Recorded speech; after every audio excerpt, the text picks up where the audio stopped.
On a vu que les améliorations technologiques et les changements de comportement ne permettraient pas à eux seuls une réelle transition de nos sociétés vers la soutenabilité. À quoi bon faire des efforts pour diminuer nos déchets ou pour économiser l'eau quand structurellement, le système vise un accroissement de la consommation avec des impacts sociaux et écologiques désastreux. On doit changer les rouages de notre société, qui à l'heure de la mondialisation sont en grande partie économiques. Donc, face aux enjeux écologiques et sociaux, se pose la question de l'avenir de la croissance économique.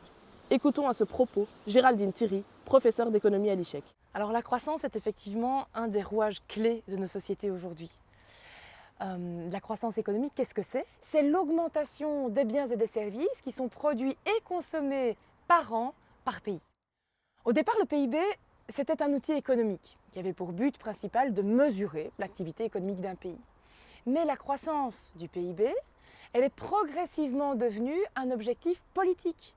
C'est elle aujourd'hui qui mesure ce qu'on appelle le degré de développement d'un pays, par exemple. C'est elle qui définit la prospérité. C'est elle qui dicte la plupart des décisions, des orientations politiques aux quatre coins du monde. Et l'objectif de croissance est devenu finalement, en quelque sorte, une fin en soi. Alors face aux enjeux écologiques, les économistes sont aujourd'hui divisés. D'une part, il y a ceux qui continuent à miser sur un scénario de croissance, une croissance verte, qui intégrerait les contraintes environnementales dans les modèles et qui imaginerait pouvoir diminuer les écarts sociaux par un phénomène de ruissellement du surplus des plus riches vers les plus pauvres. D'autres économistes appellent à l'inverse de leurs vœux une société de décroissance, comme Serge Latouche par exemple, et un changement de notre imaginaire qui est fortement colonisé par cette envie de croître toujours plus.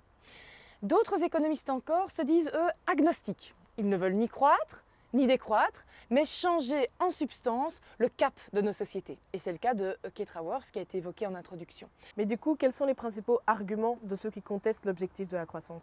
Alors je perçois deux arguments principalement. Le premier argument, c'est un argument qui a trait aux inégalités sociales. Et le second, c'est un argument qui a plutôt trait à l'impact environnemental de notre modèle économique. Alors le premier argument, plus spécifiquement, c'est que contrairement à ce qu'on a pu observer durant les 30 Glorieuses, depuis les années 80, la croissance ne semble plus en mesure de diminuer les inégalités sociales. On constate au contraire un accroissement des écarts de revenus au sein des pays et entre les différentes régions du monde. Le deuxième argument, c'est que la croissance est associée à des maux écologiques de plus en plus graves et irréversibles. Alors jusqu'ici, on considérait que même si la croissance générait temporairement des dommages à l'environnement, ce n'était pas vraiment un problème puisque le progrès réalisé par la croissance éliminerait finalement les problèmes écologiques en les compensant grâce à la technologie. On pensait par exemple que l'innovation technologique allait permettre de générer un découplage absolu entre la croissance économique d'une part et la pression environnementale d'autre part. Ça veut dire quoi? Ça veut dire que la croissance du PIB ne serait plus corrélée à une augmentation des nuisances environnementales. Un peu comme si on envisageait par exemple de maigrir tout en mangeant toujours plus de pâtisseries, mais que ces pâtisseries seraient un peu moins sucrées. Mais on constate malheureusement aujourd'hui que le découplage absolu entre les deux courbes, donc entre le PIB et la pression qu'on exerce sur l'environnement, eh bien ce découplage absolu est impossible. En fait, il y a de nombreuses études qui montrent que la croissance du PIB est associée à une augmentation des dommages environnementaux, une augmentation par exemple de la consommation d'énergie, une augmentation des émissions de gaz à effet de serre, une intensification de la pression qui est exercée sur les ressources comme l'eau, les minéraux, les forêts, les matériaux rares, etc. Donc ces deux arguments, l'augmentation des écarts sociaux et l'augmentation des dommages environnementaux qui sont associés à la croissance, sont évidemment de fortes raisons en faveur d'un changement profond du modèle économique dominant. Mais alors que faire? Quelles sont les pistes alternatives? Alors ces limites à la croissance, elles impliquent effectivement de revoir en profondeur les soubassements de notre système économique.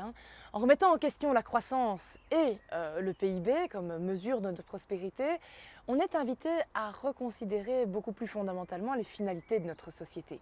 Qu'est-ce qu'on cherche au final? Pourquoi cette logique du toujours plus?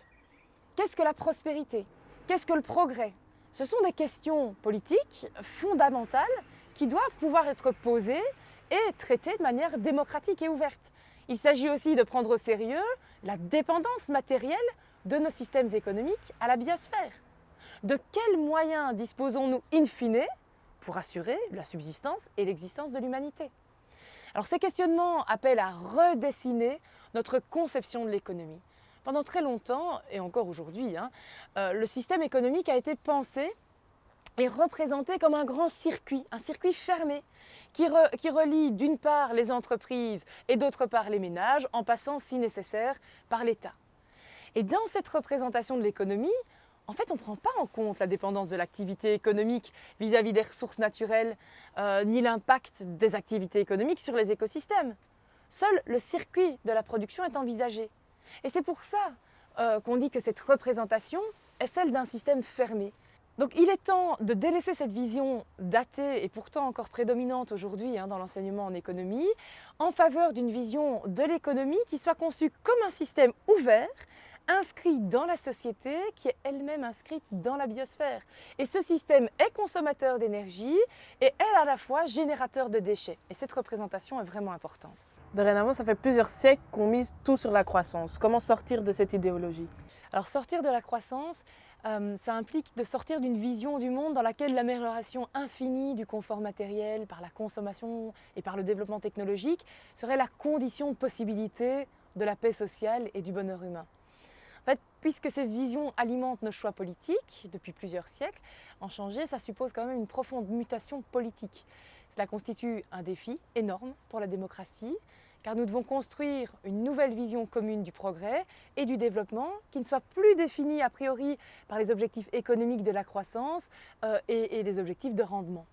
Redéfinir la prospérité et repenser les conditions de possibilité de la paix à l'intérieur des limites écologiques et sociales, voilà donc le nouvel agenda politique de l'Anthropocène. Et puisque sortir de l'idéologie de la croissance, c'est changer de vision du monde et de la vie humaine, cela nous mène à remettre en question certaines croyances philosophiques implicites. C'est le thème de la strate suivante.